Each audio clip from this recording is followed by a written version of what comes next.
Picture this, you're a rebel, part of a group called Lambda, fighting against both the Combine and the Raiders. Your main mission is to fight in the war. However, complications arise and you're forced to evacuate with whatever survivors are left. That is the main premise for a Half-Life 2 mod called Evacuation. This mod, created by a team of 5 developers, sets out to bring, quote, beautiful forest landscapes, interesting puzzles, interesting gunfights, and a brand new original soundtrack for the mod. Is all of this true? In my opinion, absolutely. However, I think we need to take a deeper look into the mod to understand why I think this. Upon booting up the game, we are presented with a couple of different options. We can either select New Game to start the mod, or look down a little and go to the range. In the range, you're put into a small training area with different targets to shoot, alongside some weapons to choose from. This mod actually introduces 2 new weapons, the AK and the M1 Garand. Both can be found in more hidden parts in the main game.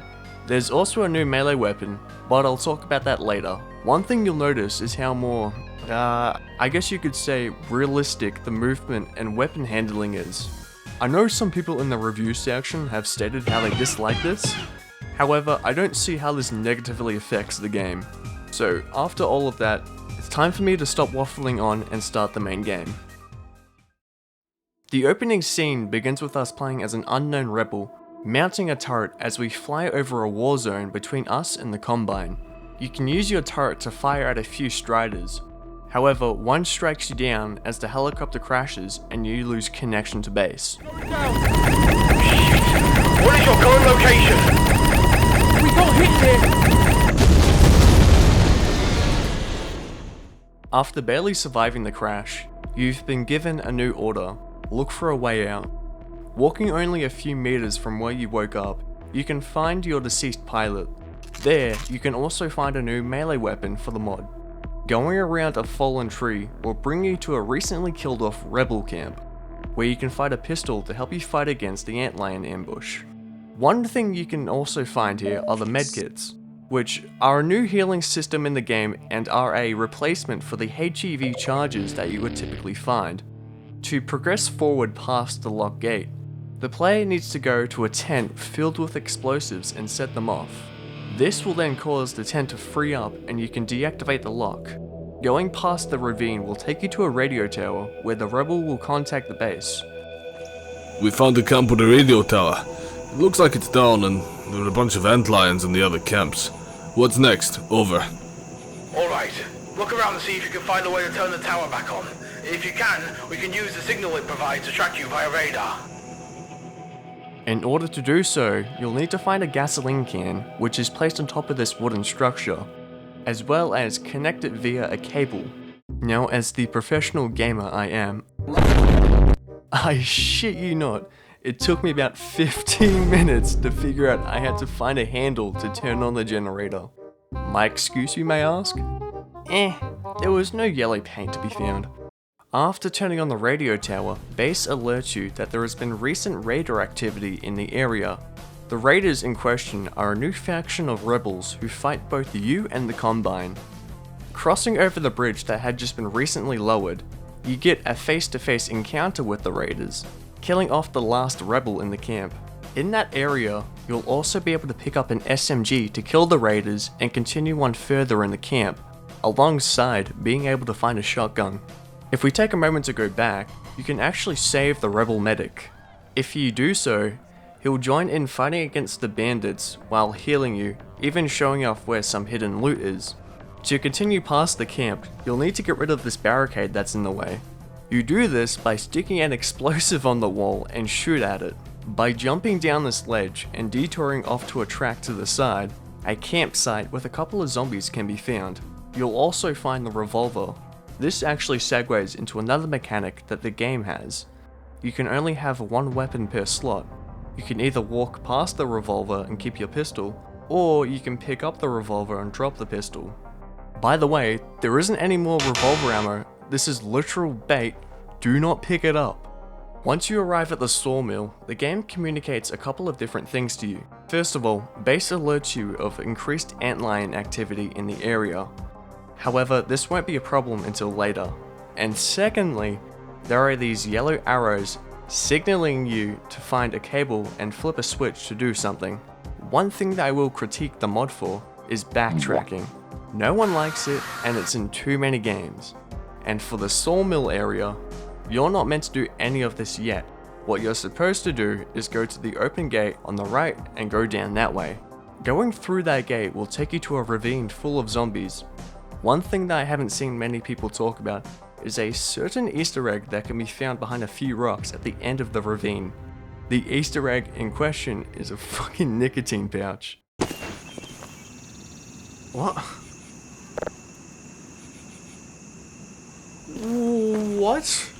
What? Am I high? What? 10 out of 10, best game ever. Climbing up a set of rocks will lead you out of the ravine and to another smaller wave of zombies. However, if you pay attention to the tree line, you'll be able to spot a barrel which you can shoot at, allowing it to fall down and explode upon all of the zombies. In this same area, there is a raider camp that has the cable that you've been looking for, as well as the AK that's just slightly out of view. Bringing the cable back to the sawmill, plugging it in and flipping the switch will cause a horde of antlions to spawn. With these antlions, an antlion guard will also rise from the ground, forcing you into a sort of boss battle. This is also where the soundtrack really shines, as it amps up the boss fight you're about to go through. After a while, a gate will open up on the other side of the sawmill. The game gives you two options though. You can either be a chud and walk out the sawmill once the gate opens, or you can be a Chad and kill the antlion guard to get the Steam achievement. Either way, once you leave the sawmill, there will be a grenade puzzle to open the gate, which just consists of blowing up the building and putting in a battery. This will lead to the cave that the base has told you about earlier. Walking out the other side grants you with a combine ambush. Moving along, a lone rebel alerts you of their current status, telling us how the Combine have completely overthrown them and they need your help to reclaim the tower. Killing the rest of the Combine and heading up the tower, you're met with two different items. A valve that can be used with the gate on the right, or some explosives which don't really have any clear indication of use. This area does unfortunately suffer from the same backtracking as before, but we'll move past that. Putting the valve on the gate and opening it up will lead us through a series of bear traps, and then to a ladder that gets us up to the vernaculars. However, they are not powered. So you make your way through the gate, which suddenly slams down behind you. As you walk through the rebel base, you'll realize that they've succumbed to the head crabs, and there are no more survivors left. You contact base, alerting them of the issue. I reached the post near the radio tower. The rebels... they're all dead. Damn it! I'll try and see if any survivors are near the radio tower. Make your way there and I'll contact you once you've arrived. By going into the building next to the tower and smashing some boxes, you can find a blue keycard which unlocks the door to the red shed. In that shed, there is both a battery to power the tower and an M1 Garand.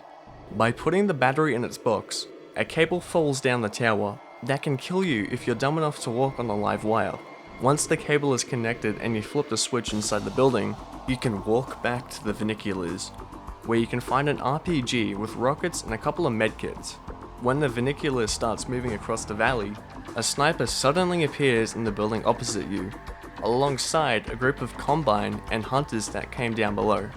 Now I would say that this part is easy until a gunship rises above the hills and begins to rain down on you. If you're playing on hard difficulty like I was, then it will just absolutely chew away at whatever medkits you had. Once you make it across and slide your way down the valley, a smaller group of raiders will be there to ambush you. Right as you make it back to the rebel tower, base will contact you with further details on what to do next. Hey, you'll want to listen to this. Recent scouting reports have stated that an armoured Union transport is making its way down a route near your location. We need to disrupt the supply movements and get revenge for 929. There should be some explosives stored nearby. Take them and take down that convoy. Going back up the tower, you'll be able to grab some of the explosives and stick them onto the wall.